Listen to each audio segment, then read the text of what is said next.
Hey guys, it's Trevor Laird here, and welcome back to this week's edition of Nymera Talk. Now, this is a special edition, a interview with the CEO of Nymera using your questions. So you sent in like a lot of questions, like 40. So what we did is we narrowed it down to be the questions that were the most asked, the ones that had the most depth, to get the most information out of this precious time that we do have with the CEO. So we've got about 12 excellent questions, and that will probably take us anywhere from 30 minutes to an hour, judging from the past. Now, if you haven't watched these before, make sure to turn on your closed captions right now, because English, even though Andrew does speak English, it's not his native language, and he prefers to speak in his native language to make sure he gets all the information possible out there. So if you've done that, great, and sit back and enjoy.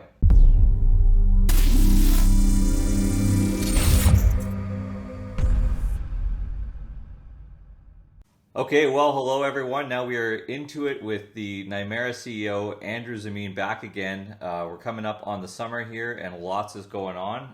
We have the upcoming launch of Nyon 2.0. Everyone's very excited about that. And you guys had a ton of great questions. There's over 40 questions submitted. A lot of them were very similar, so we pushed them down now into about 12 questions. And if you're ready, Andrew, we're going to get started with all of these AMA questions from the people who are curious about your products. Hi everyone, I'm ready to answer for all your questions, but only in Russian as traditional. Yes, no problem. So just so everyone knows, I have a rough idea of Andrew's answers in English so that I can understand what he's saying, and we'll translate his final answers after. And we'll have it out as soon as we possibly can. So I'm going to jump right in here. Okay, so Andrew, question one. Many of us are exclusively mobile users. Channels works great, but the mobile exchange does not work at all, doesn't display properly. When can we, your mobile-only users, expect a working mobile exchange or multi-broker? Вопрос на самом деле ожидаемый. Попробую расширить рамки и ответить максимально подробно.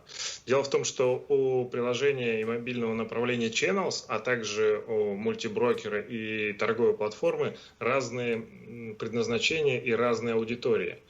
В связи с этим мы не планировали, что мультиброкер будет использоваться для торговли через мобильное устройство, поскольку это больше все-таки удел профессионалов. Следовательно, торговать с мобильного приложения, если с мобильного устройства, мы посчитали, что это будет не очень удобно, и по сути это будет просто дань моде. Наша задача не следовать моде, а решать проблемы пользователей. Поэтому у нас есть приложение Channels, которое выполняет функцию мобильного приложения, что первое, хранит денежные средства, дает возможность принимать, отправлять платежи. В будущем, в ближайшем будущем откроет возможность проведения различных инвестиций. То есть мы выбираем сейчас несколько провайдеров, несколько фондов, которые могут достоверно и трастово, скажем так, принимать инвестиции, размещать эти деньги пользователей у себя. А с другой стороны есть мультиброкер со всем богатством функционала торгового, с графиками, с аналитикой, которые не уместить в рамках одного мобильного приложения. Следовательно, у одного сервиса, то есть Channels, есть свое предназначение, которое подразумевает быстрое, легкое использование, по сути, банк в кошельке или все твои инвестиции в кармане. А с другой стороны, мы имеем мультиброкер, который предназначен уже для десктопов, подразумевает работу с большого экрана. Повторюсь, не представляю возможным удобно торговать с мобильного кошелька, но с мобильного устройства. Но в Channels будет функции, собственно говоря, одним из фокусов Channels является обмен. Обмен и разные направления перевода. Там, скажем так, под капотом собраны не один десяток решений, которые позволяют максимально эффективно и дешево произвести обмен. Потому что, повторюсь, работать с биржей напрямую с мобильного устройства не всегда удобно. Ну, как правило, неудобно. Я пробовал решения и смотрел решения других компаний, других проектов. Мне не показалось, что это было бы так называемое users-friendly. У Channels другое направление, максимально близкое к пользовательской истории, когда он может хранить, отправлять и обменивать свои ресурсы без графика, сложных инструментов. Okay, thank you very much. Moving on to number 2. Okay, is the team planning to combine channels and the exchange accounts into one? It would be great to have the same wallets and KYC for both services. Much easier for new users to join one service than have to join both services. Хорошая новость заключается в том, что мы уже объединение провели.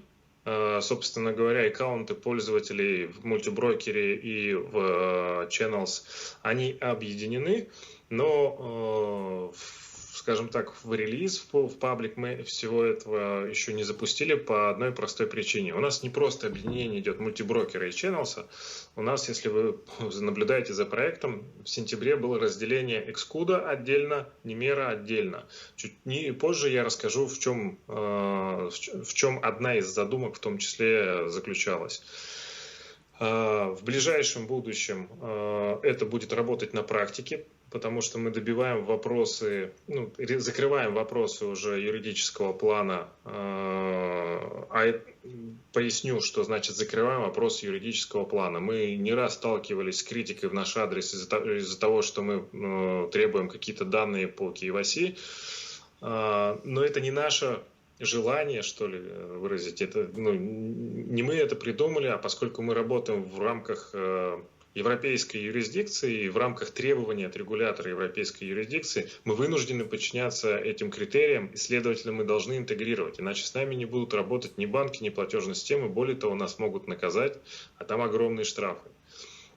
Следовательно, чем мы сейчас занимаемся? Тем, чтобы максимально облегчить участь пользователей при прохождении KYC. И в таком случае, раз пройдешь либо в Channels, либо в мультиброкере KYC, можешь пользоваться в рамках единократного прохождения KYC всеми сервисами, где это требуется. В той же Numera, например, там упор сделан на децентрализованные решения. Мы не будем использовать и не используем Fiat, не используем инструменты, рыночные инструменты, которые подразумевают регулирование. То есть у нас получается как бы более классический рынок, это Xcuda и все, что с этим связано, и новый рынок, новые технологии, это Numera, там, где, скажем так, вся регуляция сведена к минимуму.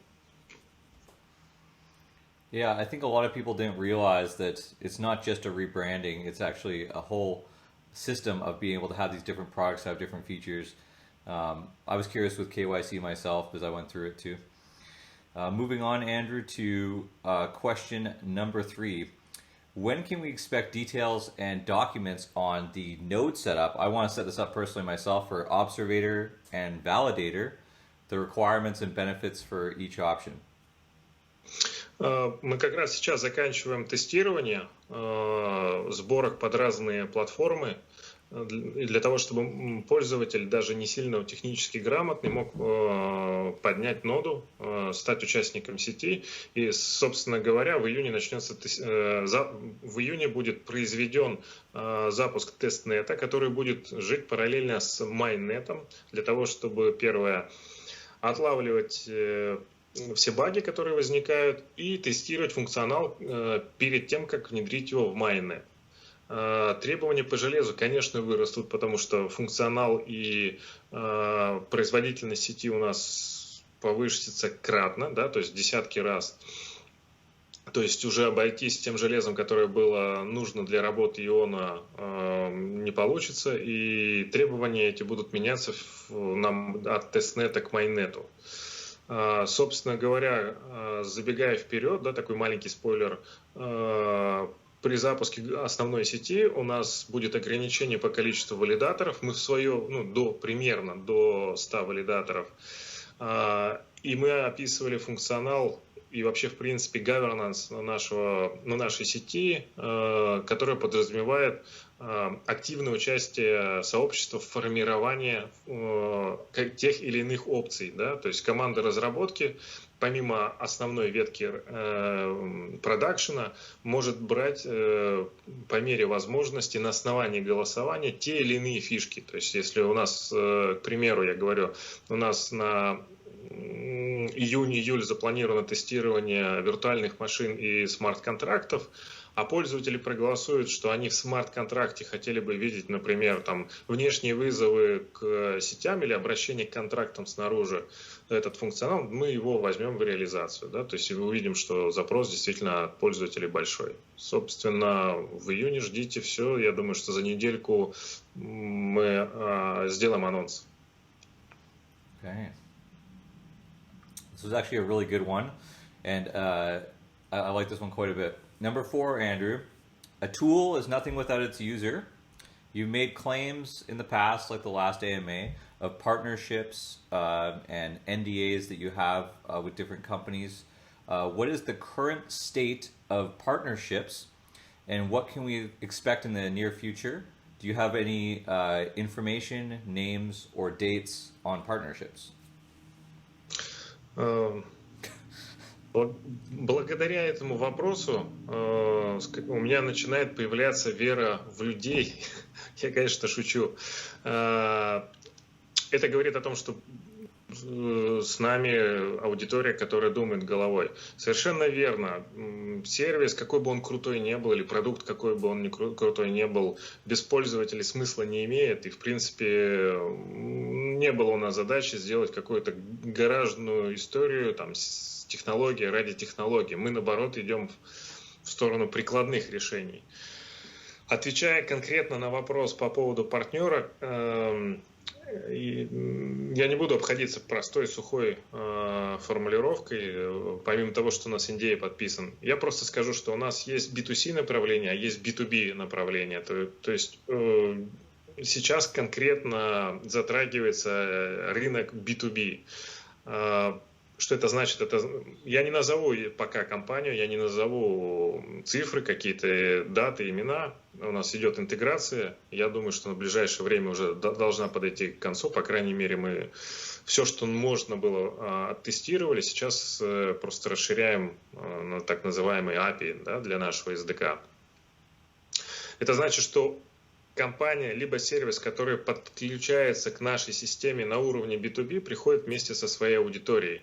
Это не значит, что мы просто подцепили какую-то организацию и, собственно говоря, они используют наш gateway для работы внутренних систем. Это значит, что они приходят к нам со своей аудиторией. Эта аудитория не заходит в чат, не заходит там, в Discord, как пример, там, или на Reddit. Эта аудитория пользуется в рамках своих приложений нашим сервисом. Это значит, что наша ликвидность, наша капитализация автоматически растет, поскольку они приходят со своим запросом и со своими деньгами для обмена в том или ином направлении. Последние цифры, как вы знаете, и за что вы нас справедливо ругали, мы не делали каких-то значимых маркетинговых шагов. Для этого есть ряд причин. И я надеюсь, что в июне я смогу сделать большое, скажем так, большой интервью не просто в формате вопрос-ответ, а расскажу о том, как мы делали, что мы делали, для чего мы делали, какие задачи перед собой ставили и к чему мы пришли. То есть уже, скажем так, здесь будет точка отсечки с того момента, как мы подготовку вели, до того момента, как мы вышли на рынок. Собственно, тот же channel скачали приблизительно 200 тысяч раз. Ну, то есть 200 тысяч пользователей без рекламы совсем. Это данные не просто наши, это данные, которые есть в открытых источниках, вы можете сами это убедиться. Более того, ретеншн у приложения там, на уровне 38-44%. Он колеблется в зависимости от там, месяца. Это значит, что людям наш сервис понравился, и они готовы им пользоваться. Мы не платили ни за одного пользователя, соответственно, этот трафик пришел к нам по так называемому сервису рекомендаций или по сарафану. А сейчас начинается самая приятная часть, когда мы готовы выйти на рынок и пожинать плоды нашего труда и вашего терпения. Собственно говоря, с июня начинается запуск коммерческой эксплуатации сервисов, которые мы разрабатывали. Thank you very much, Andrew. Okay, number 5. In the last AMA, you mentioned a potential 10 times increase to our current user base. We're just talking about users. What is the progress on the increase in our user base? Частично на этот вопрос я ответил в предыдущем вопросе. Давайте сделаем так, я просто перечислю причины, почему мы так думаем, и на самом деле цифра 10, x10, она не совсем корректна, я думаю, что она больше все-таки. Первое, направление B2B, которое у нас работает, оно, к сожалению, не может быть публичным или прозрачным, то есть это можно просто во времени, в течение этого года увидеть результаты работы этого подразделения. Как я говорил раньше, приходит со своими аудиториями. То есть мы можем подключать целые компании, целые проекты к нашей экосистеме. Собственно говоря, одна интеграция может нести от 2500 пользователей. Да? Это живые пользователи, которые будут использовать нашу экосистему. Это первое. Второе. Это гибкость нашей экосистемы.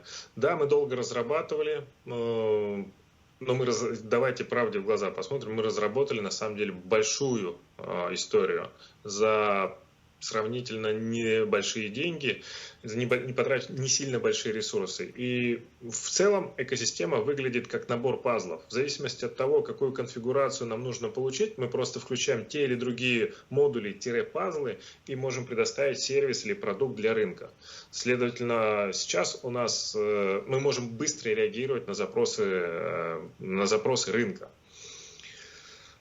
Третий пункт, который идет в копилку того, что аудитория будет расти быстро, это реферальная программа. Мы не проектировали никаких супервложенных программ. У нас реферальная программа, которая будет запущена примерно в июле, в августе, включает в себя 2 этапа и позволяет делиться комиссией с транзакций с пользователями, которые привезли пользователей. Если очень, скажем так, просто попробовать это объяснить, то есть 2 вида, глобально есть 2 вида, 2 подхода, прошу прощения, как получить аудиторию в свой проект, то есть в рамках своей целевой аудитории. Первое, это платный трафик, то есть покупается, давайте самый простой пример, покупается реклама, и в зависимости от того, насколько качественный рекламный материал, продажные сайты, которые продают, подписывают пользователей,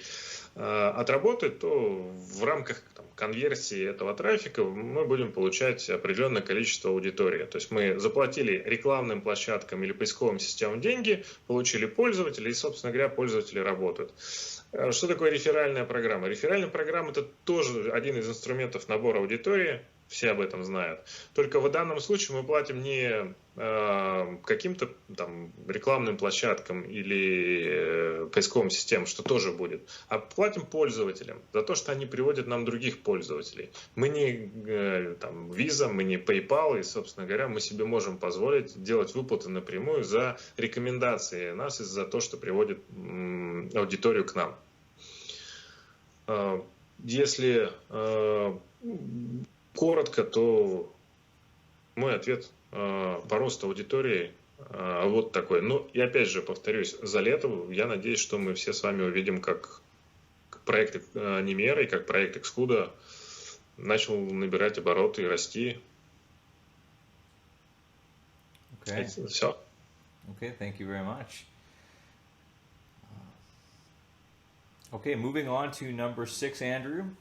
Is Nymera planning to bring different types of DApps or decentralized apps to the platform, such as DeFi apps, NFTs, etc.? Can we expect any information from you on parts of this project? Да, как я, опять же, раньше говорил, Немера имеет фокус больше в сторону децентрализованных решений, которые не требуют определенных процедур по регуляции. То есть там, где законодательство не принимает участие и не вмешивается в процессы. Собственно говоря, одна из причин, почему мы разделили проекты на регулируемый и нерегулируемый. То есть если Xcode выступает, как мы в самом начале говорили, и мы считаем, что задачу это реализовали как мост между рынками фиата и крипты, то Немера это чисто децентрализованная история, на базе которой мы спланируем и будем развивать Немера блокчейн, сервисы рядом с Немера блокчейн и дадим инструментарий для разработки. Опять же, спойлер, наш блокчейн будет кардинально отличаться от того, что есть на сегодняшний день на рынке. И мы очень надеемся, что он будет отличаться не просто техническими моментами, ну, в смысле, мы знаем, что он будет отличаться не просто техническими моментами, а и концептуальными, которые аудитория поддержит. Почему я так заявляю? Потому что у нас обратный ход с точки зрения выхода продуктов. То есть в большинстве случаев разрабатывается платформа, а потом уже попробуйте сделать какие-то сервисы, нарастить инфраструктуру на базе этой платформы. В нашем случае мы пошли с другой стороны. То есть мы разработали сервисы на основе базового функционала в виде иона. Понимая уже, какие проблемы у рынка есть, мы говорим про блокчейн, про децентрализованные платформы, разработали Neon, то есть это Ion 2.0, так называемый, и совокупность сервисов, то есть инфраструктурных решений, которые позволяют работать, в том числе с фиатом, вместе с блокчейном, который у нас есть, и моделью токеномики, моделью взаимодействия с другими блокчейнами, даем возможность разработчикам и проектам работать уже немножко в других условиях. То есть у них уже будет рынок, у них уже будет аудитория, и у них будет полноценный инструментарий для того, чтобы добиваться конечного действия. Потому что, повторюсь, технология ради технологий – это та же история, когда несколько ребят внутри гаража, никому ничего не показывая, чинят перпетуум мобиля. Okay, thank you. I know VS is trying to make that game on the Nightmare blockchain. He'll be very happy to hear that. Okay, number 7. This is kind of an interesting one. I never even thought of this until after, but could the Nightmare exchange or the blockchain be used as a platform for launching licensed and regulated security token offerings in a legal manner? Are there plans to offer such STO services to other companies that want to issue their own security tokens?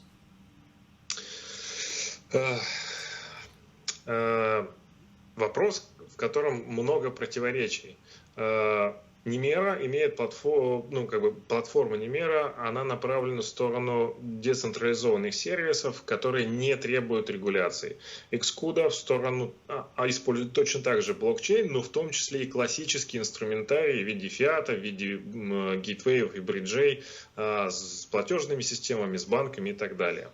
Собственно говоря, нерегулируемая площадка не способна выпускать регулируемые security tokens. В совокупности блокчейн Немеры позволяет реализовать задуманное, но используя как торговую площадку, как площадку для предложения security token offering уже на регулируемой площадке.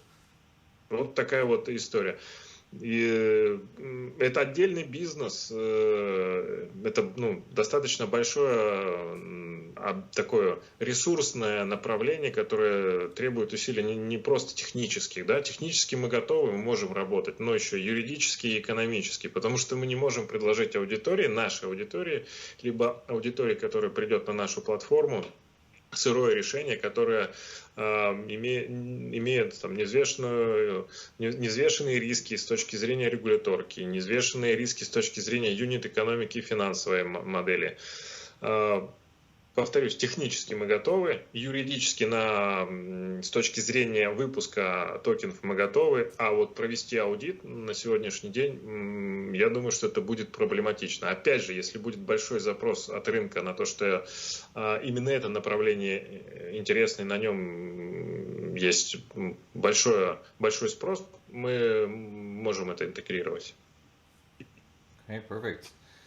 Okay, number 8, that's the longer one, is the project planning to have a community voting platform, something similar to the forum, but where people can create proposals and vote with tokens like Compound Finance or DAO protocols.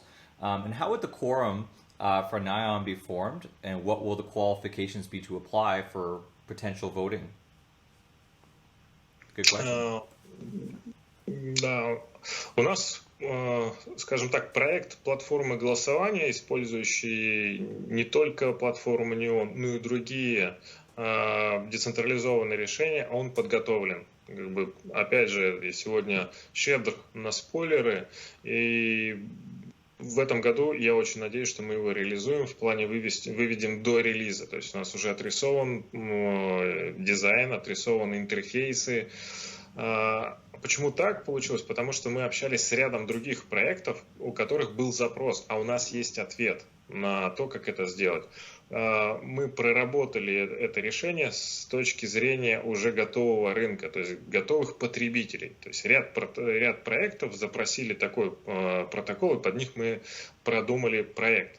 Но учитывая, что у нас и так огромное количество продуктов, чуть позже я расскажу об этом, на сегодняшний день находилась в разработке, а часть мы их вывели уже, подошли к релизу, мы не хотим, то есть я, грубо говоря, не хочу распылять ресурсы, и мы хотим сконцентрироваться на нашей стратегии, которую мы продумали еще летом того года. Собственно говоря, отвечая на вопрос, планируется? Планируется. Есть проект описания, согласованный с конечными потребителями, уже есть. Платформа техническая для реализации этого проекта тоже есть.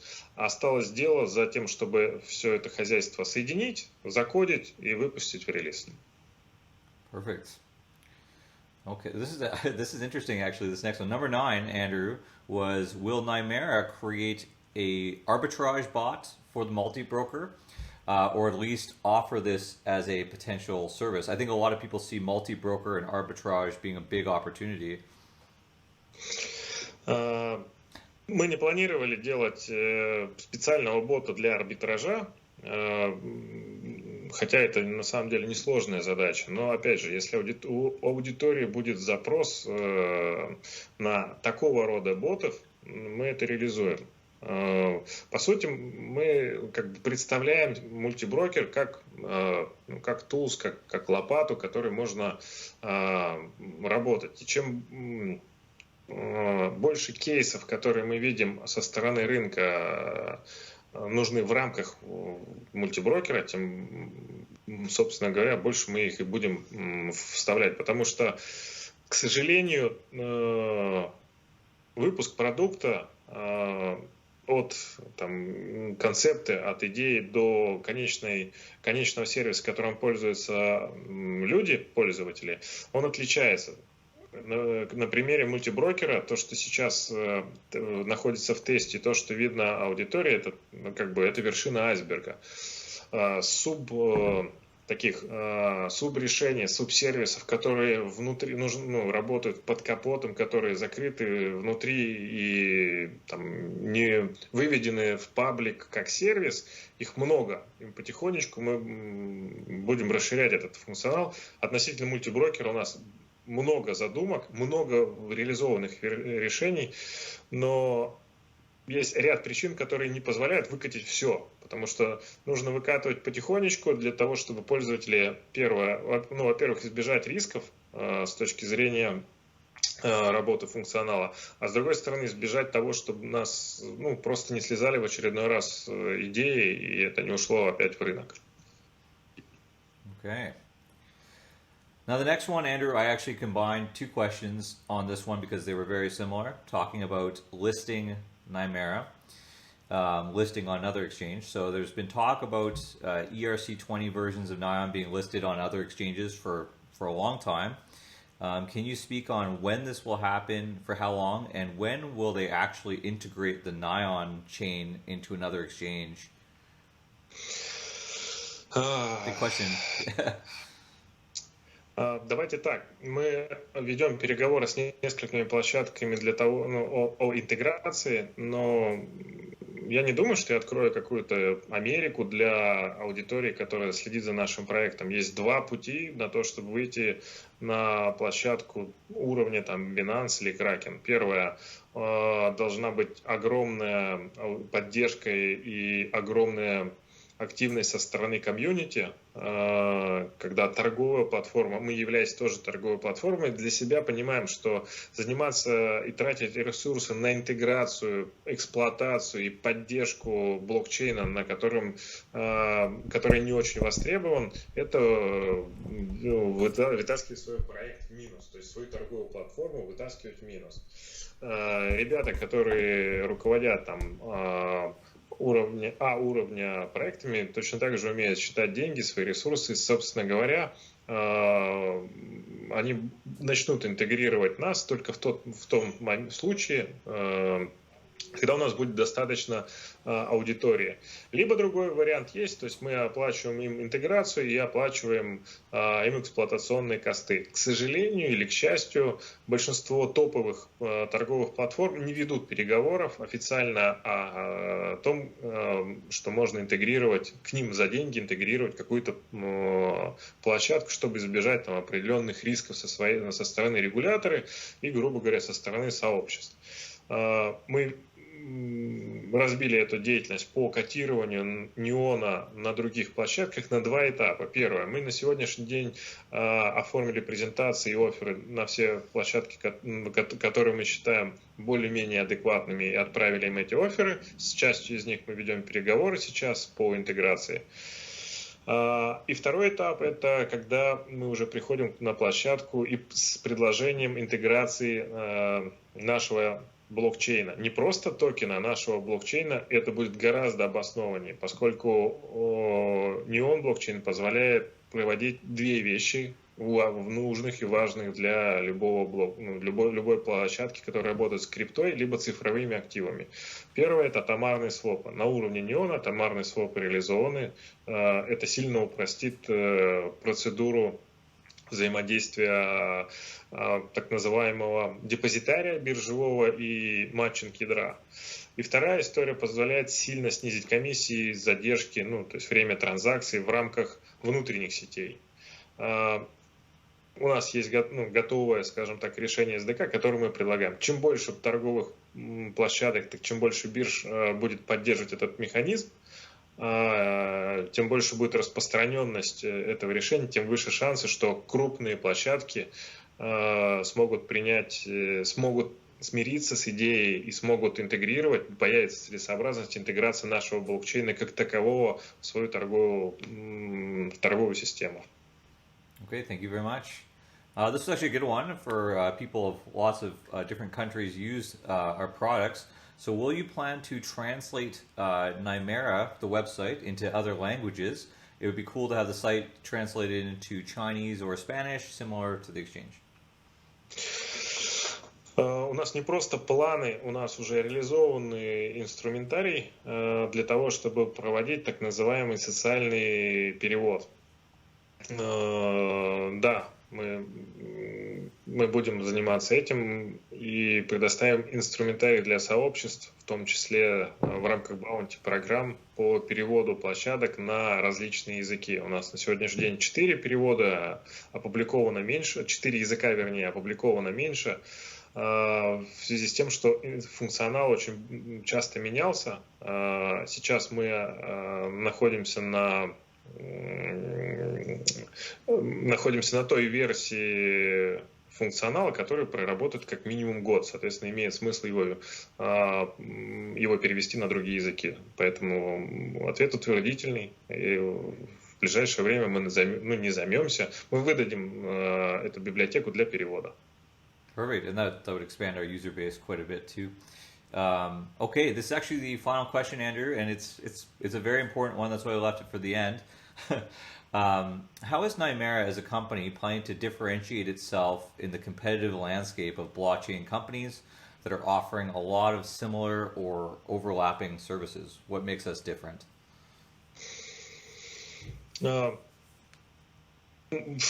Повторно рад за то, что наша аудитория думающая и внимательно наблюдающая за рынком, которая может анализировать ситуацию. Отвечу на этот вопрос следующим образом. Глобально рынок технологий и вообще, в принципе, рынок децентрализованных решений на сегодняшний день можно разделить на две категории. То есть это платформеры, Polkadot, Ethereum и разные другие. И сервисы. Это маленькие решения, которые позволяют на базе этих платформ решать какие-то кейсы или use кейсы. Но есть глобальная, на мой взгляд, проблема. Это то, что все эти платформы, какие бы они крутые ни были в техническом плане, с точки зрения архитектурных решений, токеномик и прочих моментов, эти платформы не имеют инфраструктуры.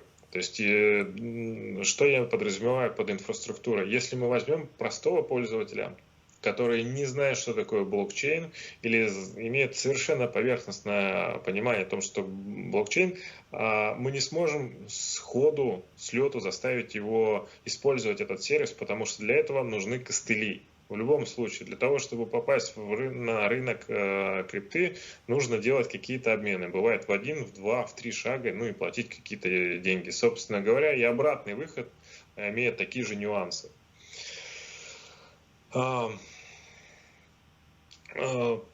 Собственно, что это значит? У нас эти миры на сегодняшний день пока разорваны. То есть вот есть аудитория децентрализованных решений, которые варятся в собственном соку. Есть рынок прикладных каких-то решений, сервисов в области финансов, которые работают с вещами, которыми мы пользуемся повседневно. Там, покупки в магазинах, оплата каких-то сервисов, там, через тот же эквайринг. Мы концептуально отличаемся тем, что мы не идем со стороны платформы с точки зрения техники. Мы идем со стороны сервисов. То есть мы разработали сервисы, как я говорил выше, на базе собственного блокчейна. Для чего собственный блокчейн нужен был? Для того, чтобы, первое, не зависеть от сторонней разработки. Мы в самом начале рассматривали историю с Ethereum, но когда столкнулись со спамом сети, с ростом комиссии, то есть нестандартные, вернее, не то что нестандартные, а непредсказуемые бизнес-требования выставляются. Поэтому наша бы инфраструктура, наши сервисы зависели бы от сети Ethereum. Соответственно, мы могли бы спланировать один бизнес-сценарий, который бы не уложился в экономику процесса, если бы это была бы любая другая сеть. Вот, например, на примере Ethereum. Ничего против этой сети не работаю. Ребята молодцы, я за ними активно наблюдаю. Но мы решили уйти от рисков, разработали свой блокчейн для того, чтобы четко знать, какой у нас будет прогноз по соблюдению бизнес-сценария в будущем. И разработали Neon 2.0 для того, чтобы Neon для того, чтобы расширить функционал. И мы даем инфраструктуру, то есть мы даем возможность связывать два мира, насколько это возможно, бесшовно. Поэтому без ложной бахвальства я скажу, что у нас не типичный путь на рынок, у нас не типичный продукт и проект. И мы сильно отличаемся от других проектов с точки зрения... то есть мы не делали хайп, мы не хайповая история, мы история про сервисы и про удобство. Да, мы потратили много времени на то, чтобы нащупать нужные пути, как технологические, так и пользовательские. И вот мы сейчас уже готовы и запускаемся. Буквально на днях выйдет релиз Channels, который позволит вот как раз-таки объединить два мира бесшовно. Пользователи смогут этим сервисом пользоваться, как говорят, в обычной жизни. Да? То есть впервые на моей памяти из всех сервисов видел, я сам пользуюсь Channels, пока пользовался для оплаты каких-то товаров и услуг в интернете только, а сейчас я смогу этим пользоваться не только в интернете, а и с людьми, которые далеки от блокчейна. Собственно говоря, основное отличие это с точки входа, то есть можно снизу заходить, а можно заходить сверху. Сверху от сервисов, снизу от платформы. Мы заходим сверху от сервисов к платформе. То есть платформа это utility история, это не сама цель нашего сервиса и нашей экосистемы. Well, Andrew, we've made it through all those pretty quick. That's good. I really appreciate your time, and I know that our users really do appreciate these too. I'm sure they're going to have lots more follow-up questions. We'll have to probably do another one of these in the summertime once we get closer to the mainnet launch. But yeah, thank you so much for your time, and we'll talk again soon. Thank you, Trevor. And also, if our users will be interested in the full version of our project, like from the past to the present time, I think it's be useful for users and for our future users and present users to see what we do, how they can figure our project and explain how we work, what we do, and what preference it's bring to the market. Yeah. It's not interview form. It's be short. I think 20 or 50 minutes. How I'm explaining the full time what we do. Start to finish. If auditory of our users are interesting, because time is not only money. Time is more than gold. Absolutely. I think they will, Andrew. I think that they'd be very interested in that. So, if possible, we can make short question in Discord or YouTube or any other source. great. That's fantastic. We'll definitely discuss it as a community, I'm sure. Okay, but I think I will explain and talk on Russian language, because sometimes when you're talking not on native language, you can lost some point. Yeah, you need to be able to speak fully with every word for sure. Yes. Perfect. Well, thank you so much. Thank you, Trevor. Well, guys, I think that went excellent. I'm really excited to see some of the different ideas that Andrew has there. As you can tell, I only have bulletin points of what Andrew's answers are going to be. So to get his full answers, we're going to have to do a translation of all of his speech, which we will start working on ASAP and get that out to you. And as you saw at the beginning of this video, we're also going to be putting out a transcript as soon as we can as well. If you haven't, guys, yet, please like and subscribe. It really helps this channel and supports us and the project for all the work that goes into getting this together. For Nightmare Talk, I'm Trevor Laird.